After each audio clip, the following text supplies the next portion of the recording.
Story 1. I stayed in an abusive and toxic relationship for years because I couldn't afford to leave. He had control of my finances. I finally gained my freedom when he died in a hit-and-run accident. Story 2. Switching from being an individual contributor programmer to a manager. The salary is better, but I love programming much more than managing people. Story 3. I turned a hobby into a business during the 2008 recession when jobs were scarce. I started it full-time and then ran it on the side while I had a long-term temporary job that paid $11.16 an hour. Although it was necessary at the time and there were many aspects I enjoyed, monetizing the hobby diminished my joy for it. In recent years, shooting and editing videos has become enjoyable again. Story 4. I stayed in a toxic workplace because the paycheck was too good to walk away from. I ended up sacrificing my mental health before finally quitting. Story 5. The company I worked for closed down about 20 years ago. I was young and struggling, and I really wanted my next job to pay well. I joined a life insurance and investment company, thinking I was smart enough to succeed in that field. I learned about stocks and market instruments, understood how everything worked, paid for and took the tests, and obtained my license. Then it was just like, here, call people you know and sell them something. Like telemarketing, trying to add a monthly bill to my relatives. I left for lunch and never went back. Story 6. I studied accounting for financial stability, but I am not a numbers person, and I dislike accounting in general. Story 7. I have mentioned this before, but to summarize, I wasted 5 years of university as a substance abuser. I spent nearly all of my savings on marijuana alone, which amounted to roughly $500 a month. I was told that marijuana would help with my anxiety. Didn't. It only made me more paranoid, regardless of the strain. I have nothing against marijuana, but it does absolutely nothing for me, and it took me 5 years to realize that. I then traded that in for an opioid and alcohol addiction, which also didn't help. Depression and poor life choices will hurt you in the long run. Now at 27, I am 2 years fully sober from everything, but I feel like I am forever stuck at square one because of my past. I blame myself and no one else. All the wasted money should have gone toward reducing my student loan debt. If only. Story 8. I gave my all, thinking I would get promoted. I worked overtime without considering my health or self-esteem. At that time, people told me I was doing it wrong, but I didn't listen, believing they would eventually recognize my hard work. However, that promotion never came my way. Instead, I became just an easily accessible tool. Story 9. I took a high-paying corporate job that I didn't like and regretted it when I realized it drained my energy within a year. Story 10. Buying an $8 salad on my birthday. I'm always frugal and strict with my money. When I got home to open it, I discovered it contained 2 small handfuls of romaine with Caesar dressing on the side and nothing more. I was upset. Edit. I just read the title of this post and found it amusing. Story 11. Using $1,000 to buy a car instead of the Apple stock that was recommended was unwise. The car was in poor condition. About 6 years later, I was in line to buy Mega Millions tickets with my last $4. $1 per bet. I crossed out the last numbers I picked to buy a dollar ticket. The crossed out numbers came up exactly for a $3.8 million payout. Story 12. I left a job doing something I have been passionate about my whole life for another job that paid significantly more, over 4 times more. The new job only lasted a year, and I was never able to find a way back into a kitchen. Story 13. I found some unexpected money. The cautious side of me decided to invest it in the stock market. 3 years later, it was mostly gone. It was a good lesson, and I stayed cautious after that. Now, in retirement, I have $1 million and no debt. Story 14.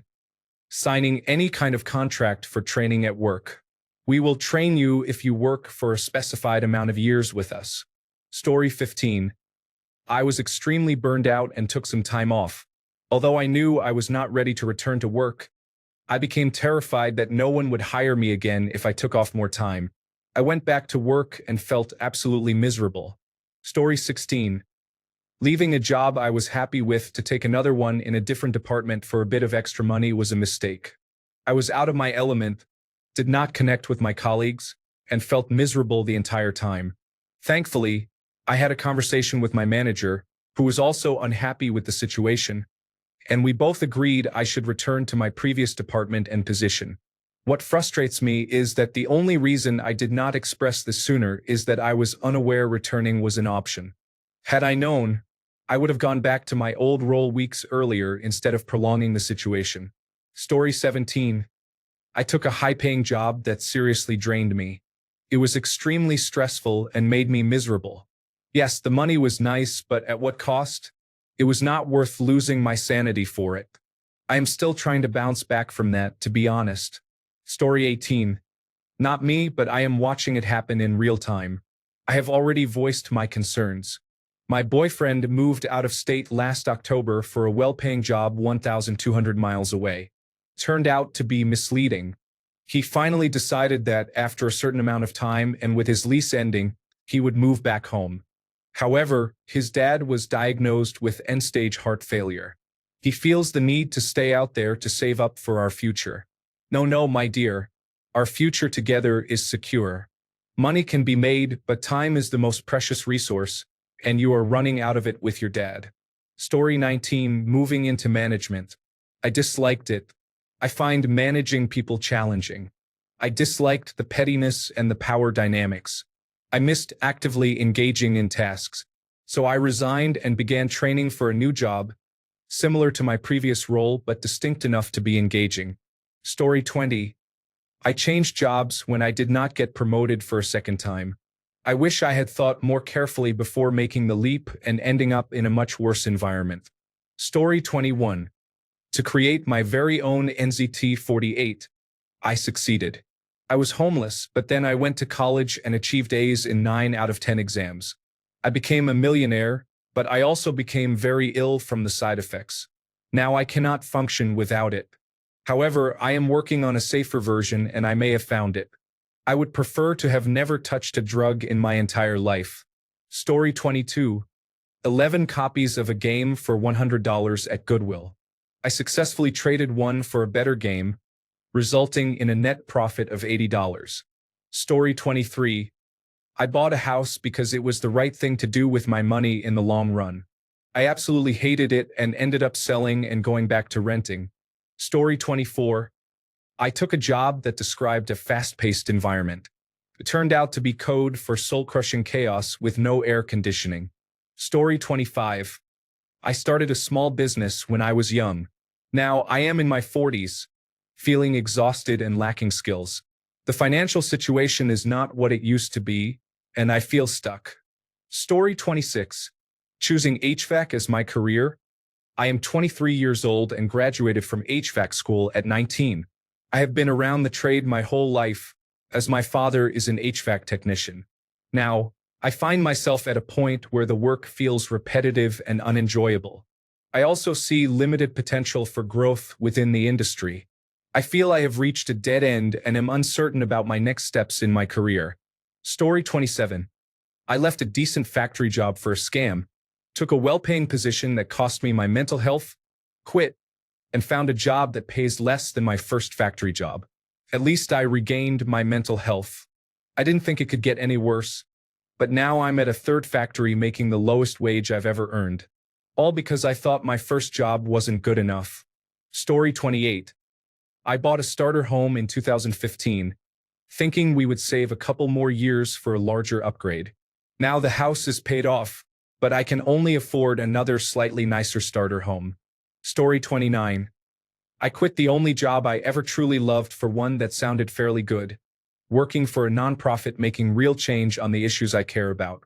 The new job is not as special, but it offered a 40% pay increase. However, just 90 seconds after cashing my final paycheck from my previous job, I received a call from the new company informing me that the position was on hold and to stand by. 3 weeks later, the job was canceled. My bridges with the old job were burned, and I found myself on unemployment. It was the worst sequence of events. Story 30. Let me explain. As a motion picture production worker at the studio level, I have been a gig economy worker for over 40 years, long before anyone started calling it that. My jobs lasted anywhere from 6 weeks to a year and a half, depending on the film or television project. At 50, I realized I was making myself miserable and suffering from serious depression because I had taken an extended series of undesirable jobs strictly for the money. This realization came after I acknowledged that I had fallen somewhat behind on my plan for early retirement. In short, I had become overly focused on money. When this revelation hit me, I changed my job search and acceptance strategy. I resolved not to worry so much about money and instead to take jobs that either had a good, enjoyable story to tell or offered me the opportunity to work with people I knew and liked.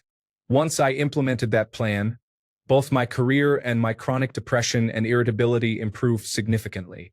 As I became a happier, more pleasant, and more productive person to work with, better and more lucrative job offers soon started coming my way. In fact, work became so enjoyable that instead of retiring at 61 as planned, I continued working until just before I turned 67. I have been retired for 4 years now, with many more happy memories than I could have hoped for, and a well-funded registered retirement savings plan. Story 31. Taking a job that drained my spirit just because it paid well was a mistake. No amount of money is worth dreading every single day. Story 32. Decided to get a job and it was terrible.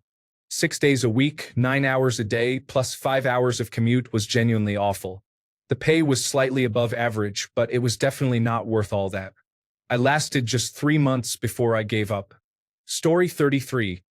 Every guy who ends a relationship likely reduces his expenses significantly, but that doesn't mean it isn't a sad moment.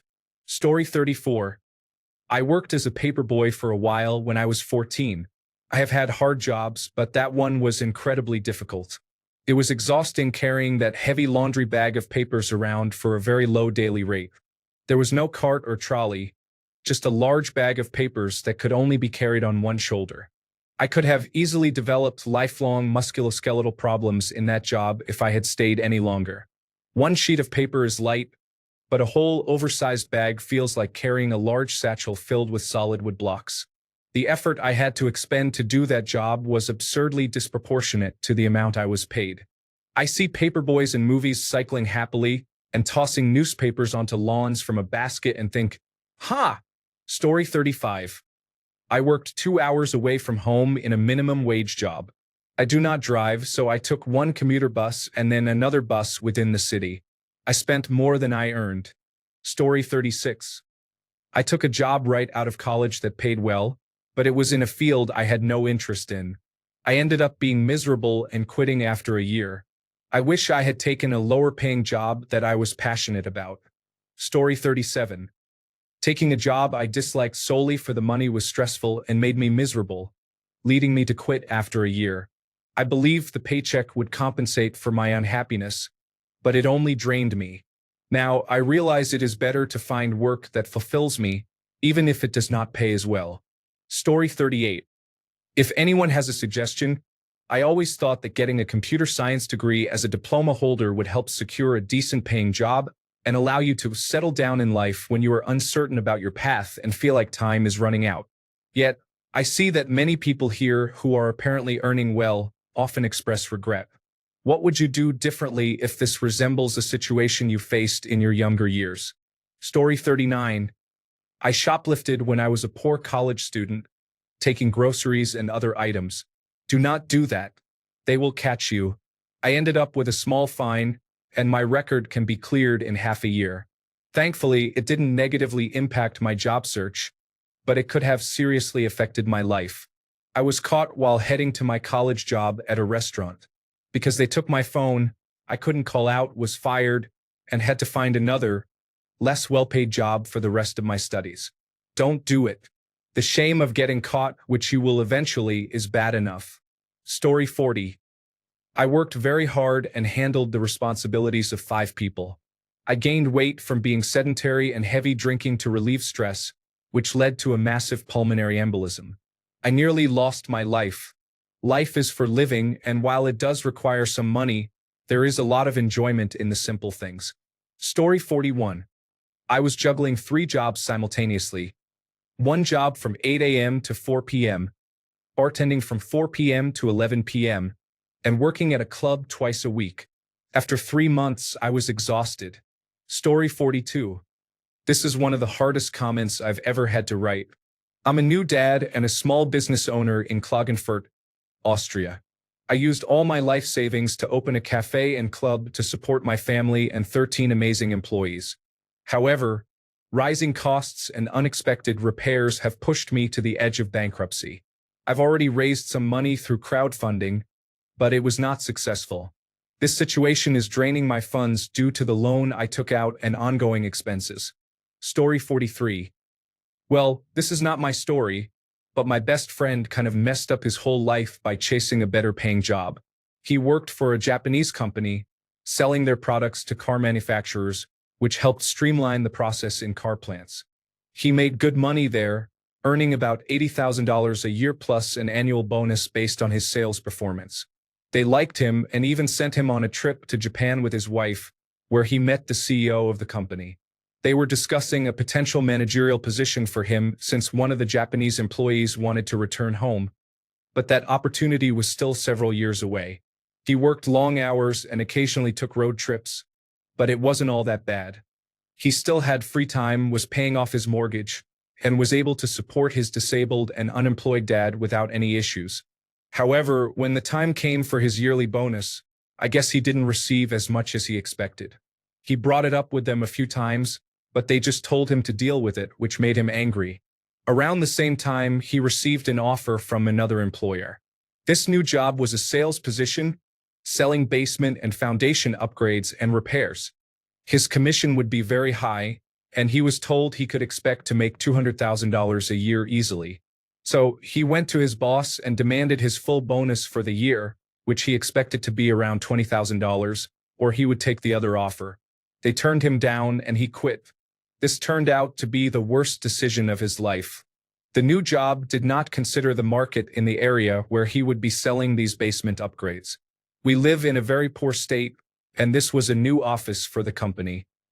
He discovered it was very hard to sell $40,000 plus basement upgrades to low-income families. He barely made any sales, and it was insufficient to cover his mortgage. His wife ended up dropping out of college to get a job, then a second job. After 8 months, he left that company. He tried to return to the Japanese company, but they didn't want him back. He then took a car sales job, but hated how unethical they were in selling to people with no credit, so he left there as well. He ended up in a series of low-paying office jobs, bouncing from job to job in an effort to keep his head above water.